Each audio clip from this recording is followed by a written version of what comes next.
How to follow your excitement. And were we talking about that? We were earlier. How yes. odd! We almost never discuss that. I know, and I've personally explored and experienced that bunches and bunches of time, and how magical it is. Bunches and bunches. Yes. And then there are these other times where I've got things going on that confuse me. So I want to. That confuse you. That confuse me. Okay. Yes. And I want to give it to you before you start, and let me finish giving it to you before you start poking holes in it, okay? Poke, poke, poke. Pokey, pokey. Thank you. Okay. I have a business that I run. I've got a project that I absolutely adore, and it's like a lot of my excitement is directed towards that. However, I am not at a point where I can jump off the cliff and say, I can let go of my business and everything will be hunky-dory. I don't have that belief. So financially, I feel the need to keep going on my business. In my business, I have commitments. I have agreements that I've made with clients that I exchange, and this requires certain efforts on my part and time considerations. And then I have this idea of, well, I'd really rather be following my excitement right now rather than delivering this commitment or delivering this agreement, which in order to stay in business, I must do. Right? So. If you say so. Okay. Well, yeah, you're going to tell me. Okay. Or maybe. So I'm wondering how I can bridge this gap in a situation where I am in a co-creation that I have made agreements in, and I'm going to continue to be in that until I change. But then there's times when I really don't want to be fulfilling that agreement. I'd rather be doing this, but I know that in my integrity, I must fulfill that agreement to fulfill my integrity and do that other thing later, or, I'm not cool with my clients. So I would like you to shed some light on that for me, please, please, please. Click. Thank you. Oh, can I start poking now? You can poke. You have my permission to poke. Oh, all right. Thank you. Permission to poke. All right. Can you first illuminate for us if you actually have a specific idea in mind of what it is that you actually would prefer to be doing that you say excites you more than what you are doing? Yeah. I'm doing a project called the Pieces of Peace Project, and it's an exhibition that brings artists and scientists and behavioral experts and brings them together to give, the challenge is to give those who attend the event experiences of peace. Oh, all right. Thank you. Very exciting. Yes. This represents right now, in general, your highest excitement. Yes? Big time. Big time. Big time. Oh, all right. Yeah. Now, big obviously... Big event, so it's not like just go out and do it in 5 minutes. It's going to take a couple of years to pull it all together. Oh, all right, if you say so. Maybe. Okay, thank you. Thank you. Maybe. Okay. Have you ever heard us talk about the mechanism or the experience we call the threshold of believability? Possibly. It's where you allow yourself to imagine the thing that you say you wish to do in the most exciting way you wish to do it, and ask yourself if you believe beyond a shadow of a doubt if that can manifest within a certain amount of time. When you can answer yes immediately after asking the question, then you reduce the amount of time and keep reducing the amount of time and ask the question again until you suddenly find even the slightest amount of hesitation in your response to say yes.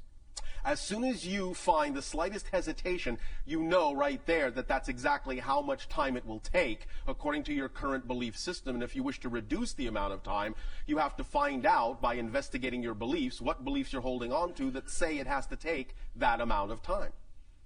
Once you have addressed that belief and have integrated it, you can begin the process again, and you may find out that it will actually now take less time than you thought it would by having integrated that previous belief. And you keep going down and down and down until there are no more beliefs to integrate, And whatever time really is remaining at that point that you feel is necessary will be the natural amount of time it will take according to the belief system you believe it's important to hold on to for your growth and your process at that point.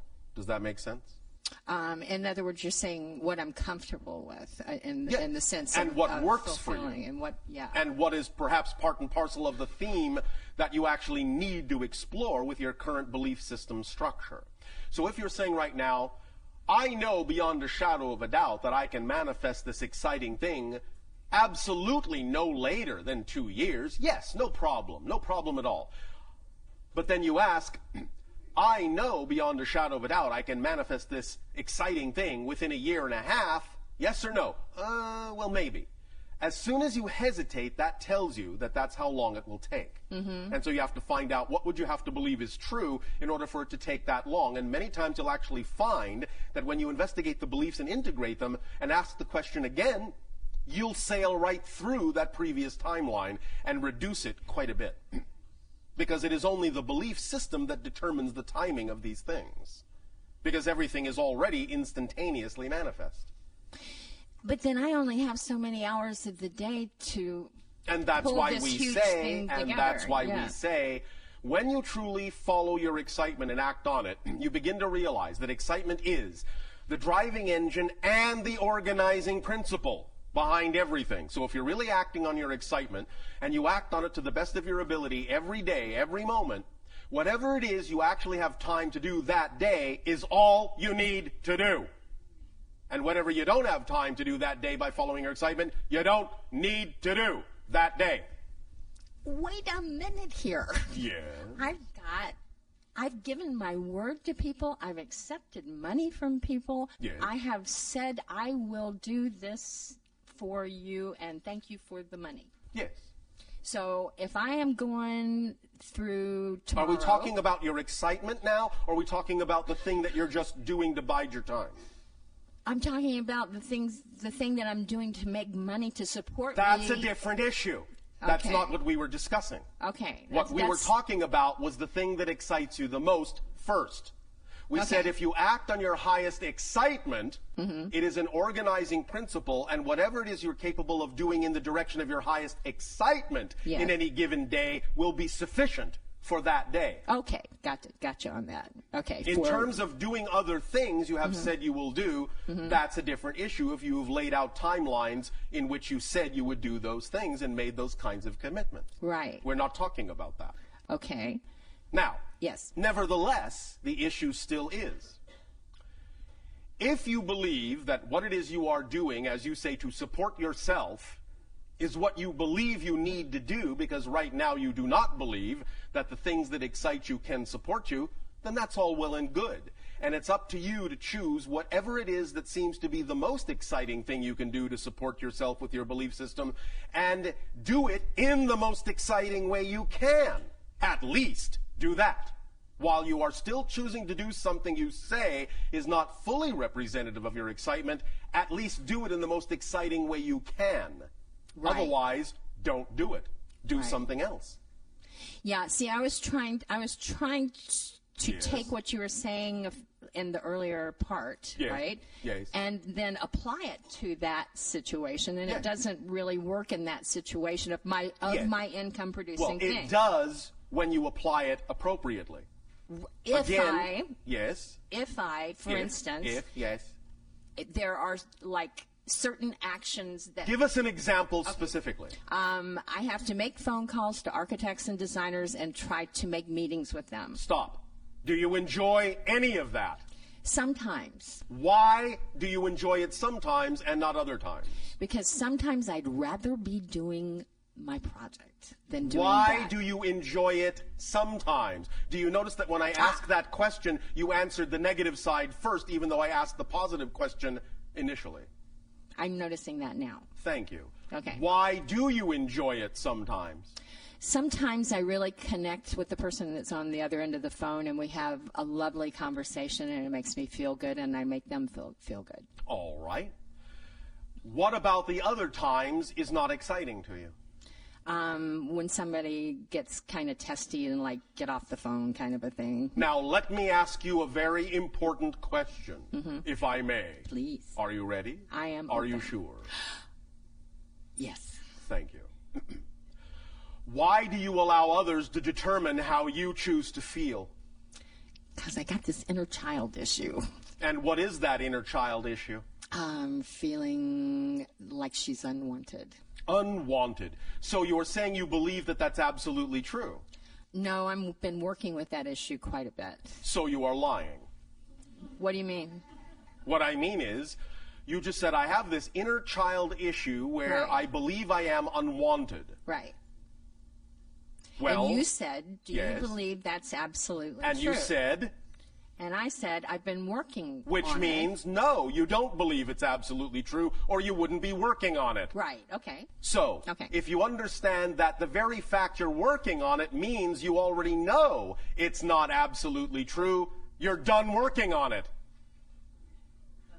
Because you already know it's not absolutely true. Well, that's great, except I still have the feeling. Because you keep choosing to buy into it again.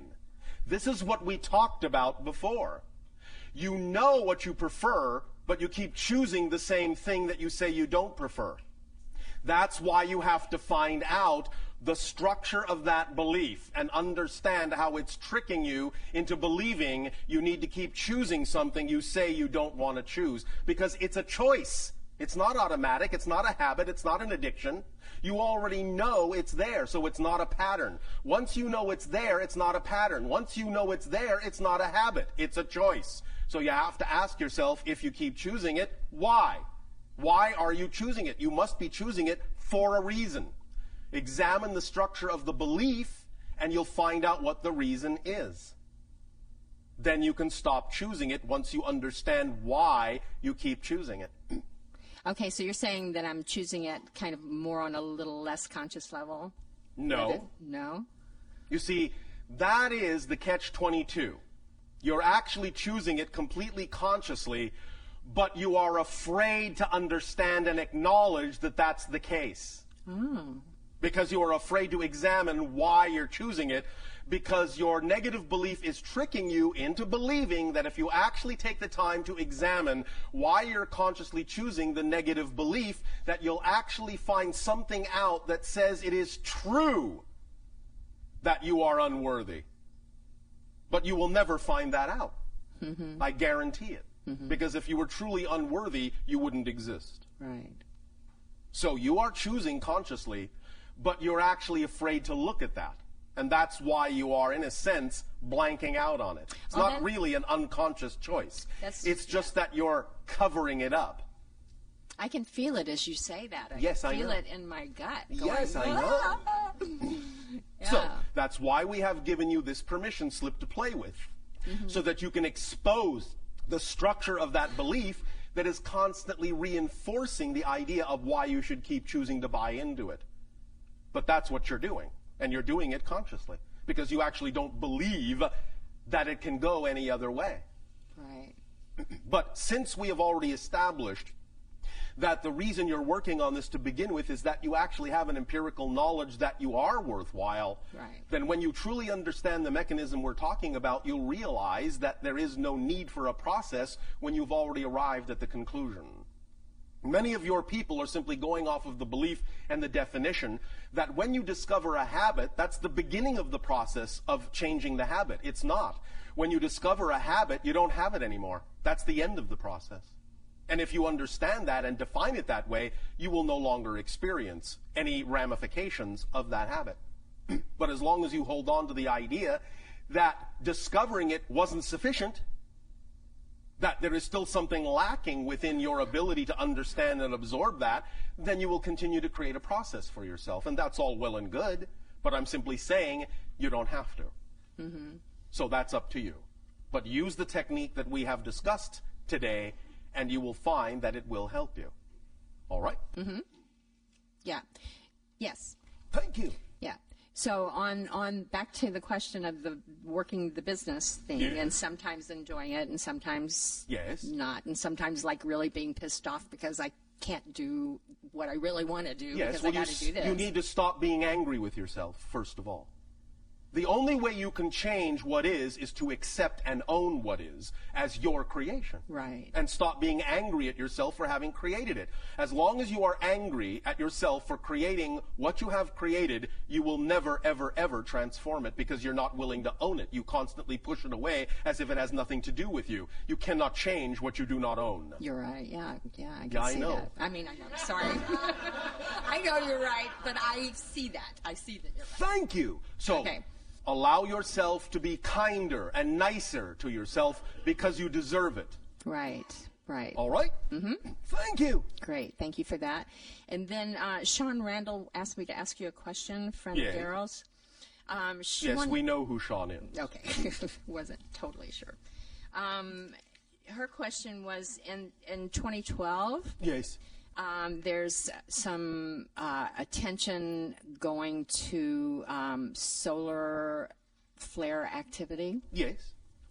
And she was curious about what, if you saw any unusual solar flare activity happening during that time. We will say, in a sense, that all that needs to be understood right now in delivering an answer to that question is what we said last night of your time regarding the whole 2012 scenario. Mm-hmm.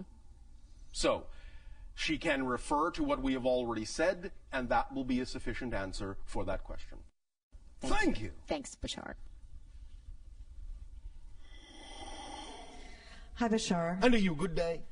We have a question from our News for the Soul listeners. All right. This question is... basically, the question was, what have you and your people learned from your experience of interacting with us?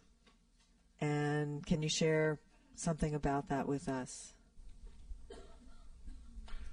As we have said, we have learned that you have chosen to experience a masterclass transformational experience on earth of putting yourself in an extreme experience of limitation and yet still capable of transforming that.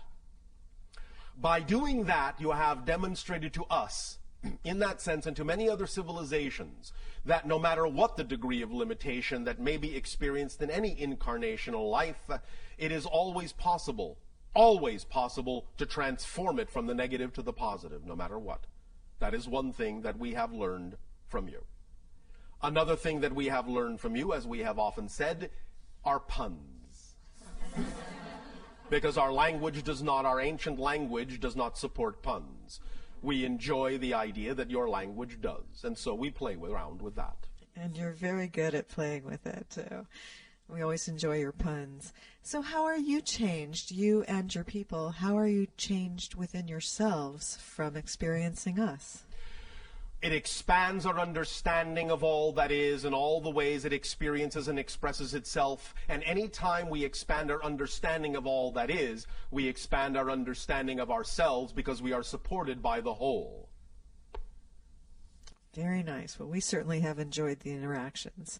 And so have we. And many others. Thanks. Well, you can say it however you wish. Bow. Wow.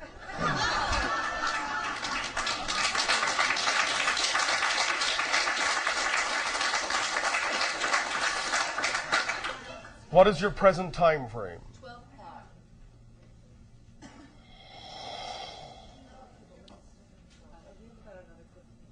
We have whatever time we say we have. Oh, yes. You may continue briefly. Thank you, Bashar. Thank you for the motion with the dot. Yes. And the meditation this morning. It really shifted me, or allowed me to shift. Thank you. Rather dramatically from where I've been stuck for the last few years, All or allowed myself to be. Thank you. And really remember where I was and how I could move forward. All right. And I have a question. Yes. I hope that you can give me some insight as to the numbers. Last night, during the lottery, I was drawn number 3 of 10. Yes. And my parking ticket, the numerical value on the number on the ticket was 201020. All right. And so there's two 20s that keep representing themselves, and I have these numbers represented all the time. Synchronistically. Synchronistically. Is this a positive synchronicity? Do you want it to be? I do. Well, then it is. Okay. My question is, this session has really helped me to shift. Do you feel that it could be a copy of it could be received positively by the individual known to you as Dawn? A copy of it could be received positively? Yeah. There is always a positive way to do anything. Okay. The individuals must simply assess for themselves what methodology represents the idea of the expression of positive reality for them. Right, but I would be sending it unconditionally, but do you perceive that it would be received? We cannot make that determination. It by is the up individual. to Dawn. Okay. Okay, thank you. Thank you. I really just, I mean, it's been absolutely amazing this morning. Thank you. All right, thank you. Are you still exploring democracy? Absolutely. Did you Absolutely. find the difference between democracy and republic? No, not as of yet. Shall I help? Please. A democracy is that which allows for an unlimited majority to rule, but absolutely provides no basis for the protection of individual or minority rights. A republic allows there to be a democratic process of voting, but through a constitution imposes controls on the majority to allow for individual and minority rights. Now, which do you prefer? Honestly, I think I prefer true democracy. I have just told you the difference. Right. So you are saying that you are in favor of an unlimited majority with absolutely no regard for individual or minority rights. Yes. Why? Because the will of the people should be the will of the planet. But you see, the idea is the will of the people are expressed in a constitution, not in a majority system. Well, if the Constitution were upheld, then that might make sense. That's but the key. Since the Constitution That's isn't upheld the under the key. Republic, then the Republic No. isn't working. The republic doesn't work when it is replaced by a pure majority democracy. And that's what has happened. No, because if our system were working as a democracy, the situations that we're in right now, we wouldn't be in because it's not the will of the majority.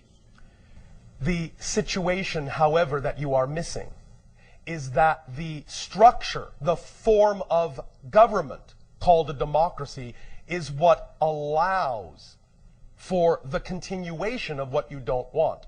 The form of government called the republic is the only way to bring to light how the republic has been misrepresented.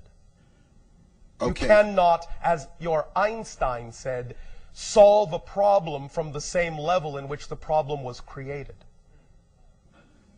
That makes a lot of sense on a lot of levels to me right now. It really does. It's really Do a it's little really bit clear. more of your own research, and you will see that just because there may be corruption in a republic that allows there to be a misrepresentation doesn't mean that you abandon the idea itself. It simply means that you need to educate people to go back to it, which a democracy will not allow you to do. So do some more research. You will see. Thank you. Thank you.